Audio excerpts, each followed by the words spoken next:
जो भी मदिरा पान करते हैं वो केवल मदिरा पान नहीं करते हैं।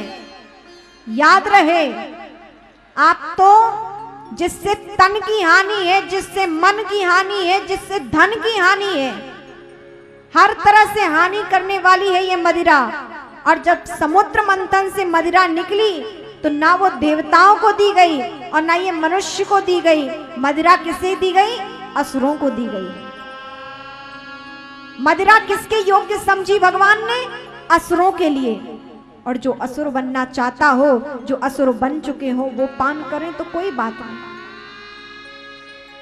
लेकिन हम तो मनुष्य हैं ना, तो अच्छी नीति, अच्छे पथ पर, अच्छे संस्कारों में चलना चाहिए। मदिरा मनुष्यों के लिए नहीं है, असुरों के लिए है। आप ऐसे पावन सत्य के धाम पर बैठे हैं, इस यज्ञ में बैठे हैं आप, और ये एक बुराई है मदिरा पान। जो करता हो उसको संकल्प करना चाहिए कि हे प्रभु, ऐसी दुष्प्रवृत्तियां हमारे जीवन में ना आए, हम ऐसे अशुद्ध पदार्थ को ना पिए। यहां संकल्प लेकर जाएं और इस बुराई को यहां त्याग कर जाएं।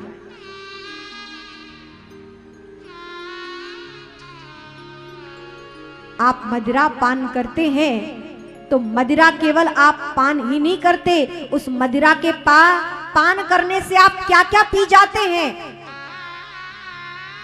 आप मां की ममता को पी जाते हैं,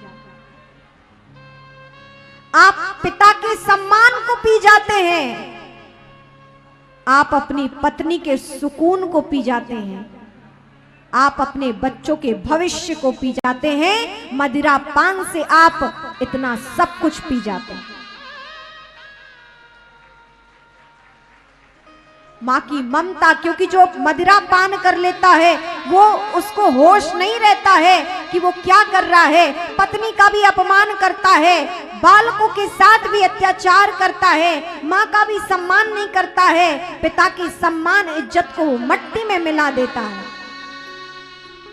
राक्षसी गुण उसमें व्याप्त हो जाते हैं, विवेक से व्यक्ति शून्य हो जाता है, सोचने समझने की शक्ति समाप्त हो जाती है। और जो विवेक शून्य हो गया, जो सोचने समझने की शक्ति से शून्य हो गया, भला वो कैसा मनुष्य है? मदिरा आपको असुर बनाती है और आप मनुष्य बने हो तो मनुष्य की भांति रहिए, मदिरा का त्याग कीजिए। यदि आप चाहते हैं आपकी माँ का सुकून बना रहे, आपकी माँ का ममता, आप प्रेम बना रहे, पत्नी का सुकून चाहते हैं, अपने बालकों का सुंदर भविष्य चाहते हैं, पिता की मान मर्यादा का ख्याल हो, तो मदिरा का त्याग कर देना। यहां बैठे मुझे नहीं लगता कि कोई अवगुणी होगा, लेकिन जिसके जीवन में यदि ये अवगुण है, ये बुराई है, तो उसे त्याग कर जाना, उसका यज्ञ में आना, भागवत में आना सफल हो जाएगा। उसका जीवन सुधर जाएगा, जन्म सुधर जाएगा। मदिरा का पान किया भगवान के परिवारी जनों ने और कहते हैं आपस में ही एक दूसरे को मारने काटने लग गए। विवेक शून्य हो गया मदिरा पान से।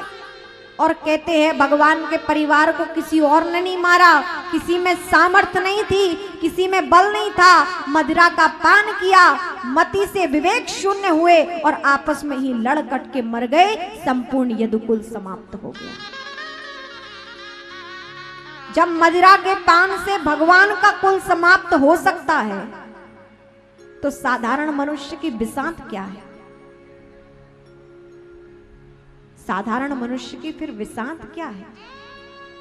इसलिए ऐसे शुद्ध जीवन में आचरण करें, कर्म करें, जिससे हम मनुष्य बने हैं, तो मनुष्य जीवन की सार्थकता